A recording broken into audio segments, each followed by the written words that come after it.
بسم اللہ الرحمن الرحیم۔ اللہ تبارک و تعالیٰ کے پاکیزہ نام سے آغاز کرتے ہیں جو بہت مہربان اور نہایت رحم والا ہے۔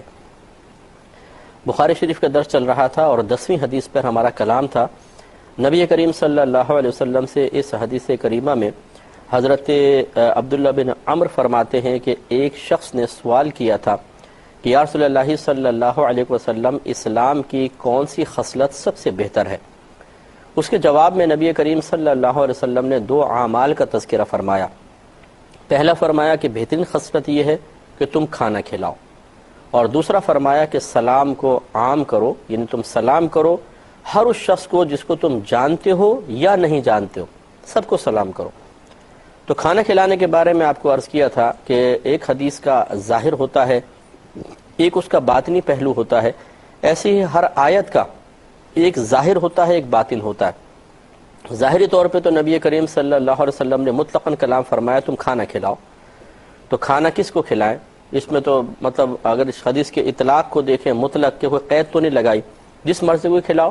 کافروں کو کھلاؤ، مسلمانوں کو کھلاؤ، فاسق فاجر کو کھلاؤ، جرائم پیشہ لوگوں کو کھانا کھلاؤ، سب اس میں شامل ہو سکتا ہے۔ اس کا مطلب یہ ہوا کہ اس حدیث کے اگر ظاہر کو دیکھا جائے تو ایسا لگتا ہے کہ ہر ایک کو کھانا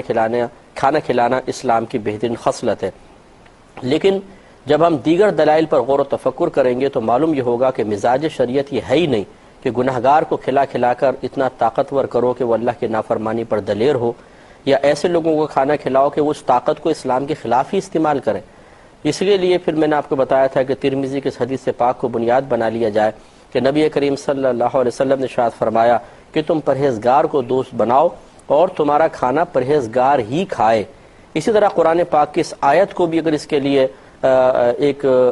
بہترین مفسر قرار دے دیا جائے، وضاحت کرنے والی آیت قرار دے دیا جائے کہ اللہ تبارک و تعالیٰ نے ارشاد فرمایا تعاونوا علی البر والتقوی ولا تعاونوا علی الاثم والعدوان، نیکی اور بھلائی کے کاموں میں ایک دوسرے کے ساتھ تعاون کرو اور گناہ اور زیادتی کے کاموں میں باہم تعاون نہ کرو۔ اس سے بھی معلوم ہوا کہ ہمیں کھانا اسی کو کھلانا چاہیے کہ جہاں پر تقوی ہو، پرہیزگاری ہو، بھلائی کا معاملہ ہو۔ ایسی جگہ کھانا نہ کھلائیں جہاں گناہ کا معاملہ ہو اور زیادتی کا معاملہ ہو، اللہ تبارک و تعالیٰ کی نافرمانی کا معاملہ ہو۔ تو اس میں تفصیل بیان کرتے ہوئے میں نے عرض کیا تھا کہ ایک مجبوری کی صورت ہوتی ہے کہ انسان نہ چاہتے ہوئے بھی کبھی کافر کو بھی کھلانا پڑ جاتا ہے، کبھی فاسق و فاجر کو بھی کھلانا پڑ جاتا ہے، جیسے آفس فیکٹری وغیرہ میں ماحول کہ غیر مسلم بھی ہیں، مسلمان بھی ہیں، ایسے اسکول کالج یونیورسٹیز وغیرہ میں ہوتا ہے، محلے وغیرہ میں ایسا ہو جاتا ہے بسا اوقات کہ مجبور ہو جاتا ہے انسان اس قسم کے معاملات میں، تو وہ ایک الگ چیز ہوتی ہے مجبوری کی صورت۔ لیکن جہاں تک اور ایک ہوتی ہے کہ اختیار والی صورت ہوتی ہے، کوئی مجبوری نہیں ہوتی ہے، جہاں پر اس قسم کا جیسے اب مجبوری کی صورت جیسے شادی بیاہ میں بلا لیا، اب پرابلم ہے، کھلانا تو پڑے گا۔ لیکن اگر ہمیں قدرت و اختیار حاصل ہو اور ایسی کوئی مجبوری کی صورت نہ ہو، مثال کے طور پر آپ کھانا بھیجنا چاہتے ہیں، کچھ محلے میں تقسیم کرنا چاہتے ہیں، اب آپ کو پتہ ہے 4 گھرانے ایسے ہیں جس میں زیادہ نیک ہیں، نمازی لوگ ہیں، باشرہ لوگ ہیں، بہت ہی نور علی نور ہوگا کہ اس گھر میں اگر آپ بھیجیں گے وہ کھائیں گے، اس توانائی سے نمازیں پڑھیں گے، روزے رکھیں گے، دیگر عبادات کریں گے، آپ کے لیے ثواب جاریہ بھی ہوگا انشاءاللہ۔ اور اس کے برعکس ایسے گھروں میں بھیجنا جہاں پہ گالیاں ہیں اور رشوت ہے، سود ہے، اوٹ پٹانگ حرکتیں ہیں، اور ہمیں یقین ہے کہ ہمارے اس کھانے سے توانائی حاصل کر کے اور اسی طرح شیطان کے معاملات کو تقویت دی جائے گی، وہاں نہ بھیجا جائے۔ اور لیکن وہی صورت ہے کہ کوئی مجبوری نہ ہو، آپ اگر نہیں بھیجیں گے، کوئی ناراضگی نہیں ہے، کوئی پریشانی نہیں ہے، کوئی لڑائی جھگڑا نہیں ہے، کوئی دلوں میں تفریق نہیں ہے، تو بالکل اختیار ہے۔ اسی طریقے سے دوستوں کو کھلانے پلانے میں، سہیلیوں کو کھلانے پلانے میں احتیاط سے کام لیں، اچھے لوگوں کو کھلائیں، اس میں آپ کے لیے ثواب جاریہ۔ اور آخر میں ہم نے یہ مشورہ دیا تھا کہ جب بھی آپ پیسہ خرچ کرنا چاہیں، خصوصاً جب آپ کا مطمع نظر ثواب ہو، تو ہمارا مشورہ ہے، باقی آپ کی مرضی ہے، کہ ضرور ایسی کسی اچھے صاحب علم سے مشورہ کر کے پھر آپ اپنا پیسہ خرچ کریں تاکہ آپ کو پیسے کا اچھا رزلٹ ملے۔ آپ ایک اپنی قیمتی حلال روزی اگر کسی جگہ لگانا چاہتے ہیں اور آپ چاہتے ہیں کہ آپ کے نامہ اعمال میں نیکی لکھی جائے، تو نیت کا ثواب تو انشاءاللہ لکھا ہی جائے گا، لیکن ایک اور اس کے بعد ثواب کا سلسلہ ہوتا ہے جس کو ثواب جاریہ کہتے ہیں۔ اگر آپ غلط مقام پہ پیسہ خرچ کر دیں گے، نیت میں اخلاص ہے، اللہ تعالیٰ آپ کو نیت کا ثواب تو دے گا، لیکن ایسا تو نہیں کہ اگر آپ کا پیسہ غلط مقام پہ لگ گیا ہے تو وہ بھی آپ کے لیے ثواب جاریہ ہو جائے گا. اس میں ثواب جاریہ کا کون سا پہلو ہے؟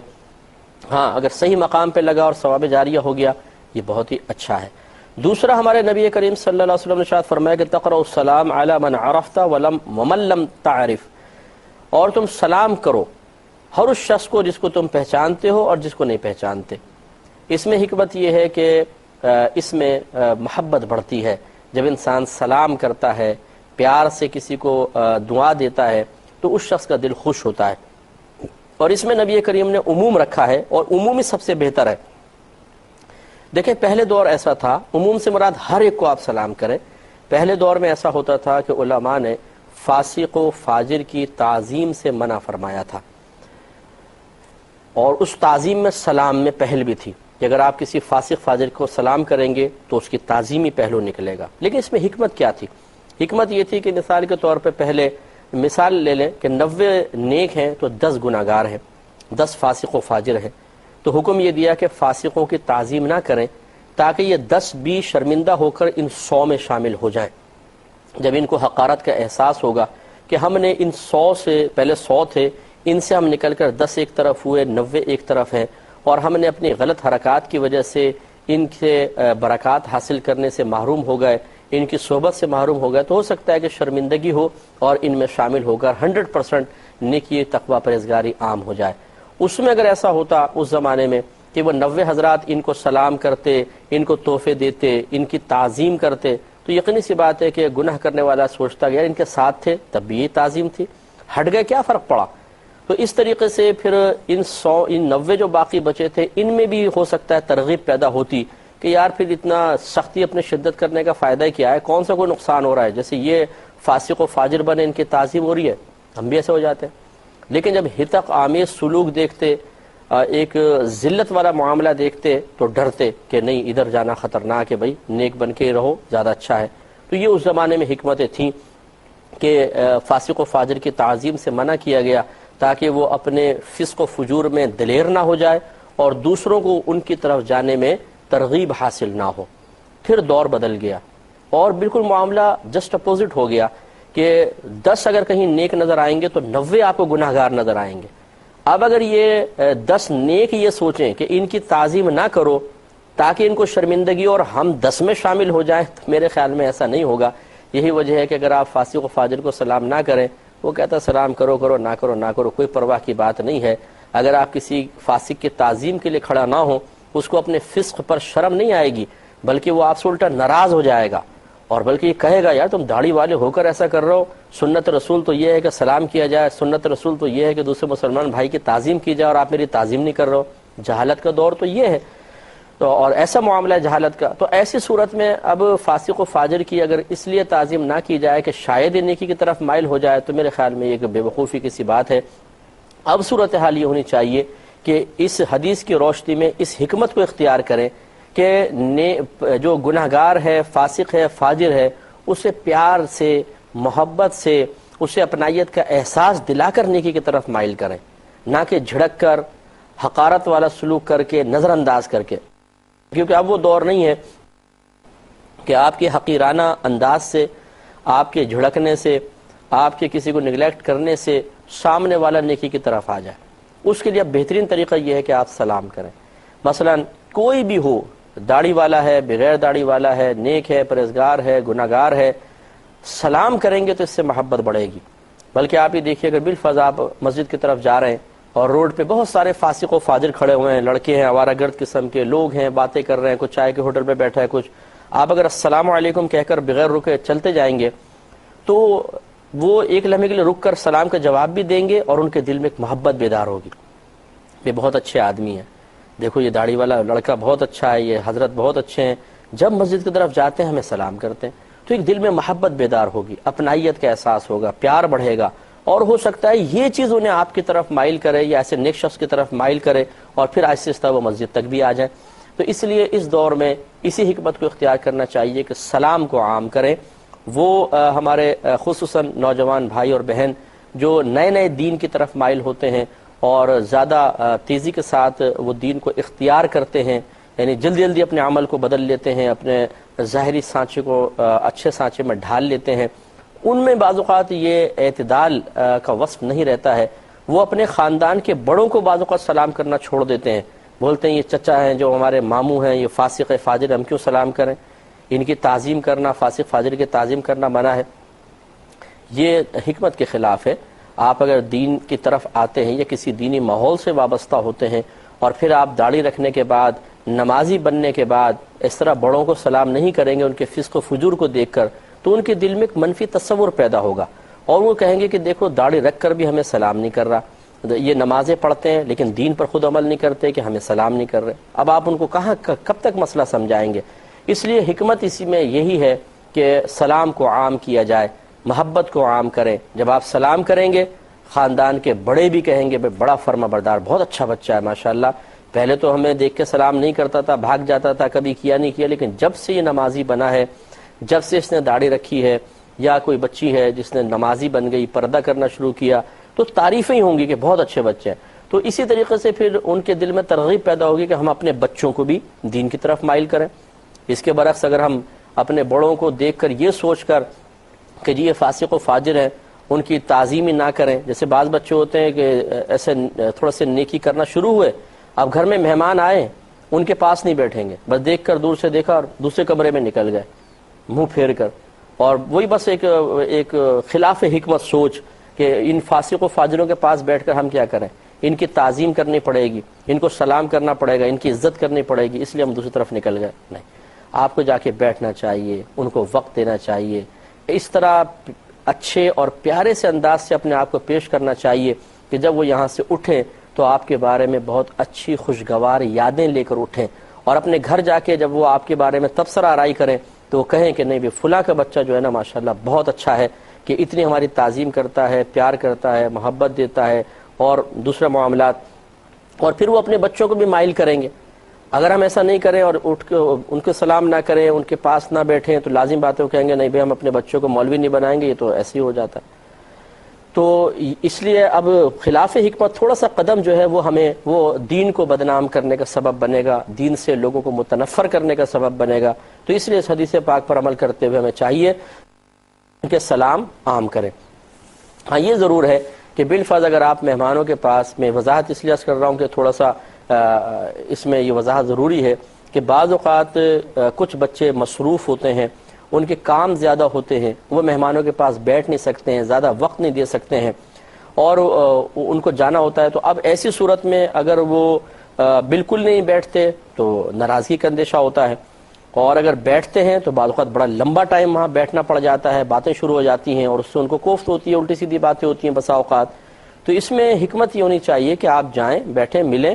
اور پہلے سے ہی اپنے گھر کے کسی بڑے کو اعتماد میں لے لیں. مثلا والدہ کو لے لیں کہ میں تھوڑی دیر بیٹھوں گا، پھر آپ ہی تھوڑا سیٹنگ بنا کے مجھے وہاں سے اٹھا دیجیے گا کہ جاؤ بیٹا اچھا ٹھیک ہے اب آپ کام کر لو. تو بڑوں کو بھی چاہیے کہ پھر جب بچے ایک طبعی لحاظ سے اس محفل کے ماحول کو پسند نہیں کر رہے ہیں تو انہیں آزمائش میں مبتلا نہ کیا جائے، جبکہ سوچ بھی اچھی ہے بچوں کی. تو یہ ضرور ہونا چاہیے کہ بچے جا کے بیٹھیں، سلام وغیرہ کیا، ملاقات کی، تھوڑی دیر بیٹھے، آپ نے ٹائم دے دیا، اچھا جی اب ہم چلتے ہیں، یا آپ کی والدہ یا والد تعاون کر لیں، بڑی بہن تعاون کر لیں، جاؤ بھائی ٹھیک ہے اب آپ بیٹھ گئے، آپ جاؤ اپنا کام کر لو، اور وضاحت کر دیں مہمانوں پر بھی بچے کو کام ہے اس لیے جا رہا ہے. اب کوئی بدظن نہیں ہوگا، کوئی بد اخلاقی کا صدور نہیں ہوگا، کسی قسم کا کوئی منفی تاثر نہ دینی حوالے سے کسی پر قائم ہوگا نہ دنیا حوالے سے قائم ہوگا. یہ اعتدال قائم رکھنا بہت ہی ضروری ہے.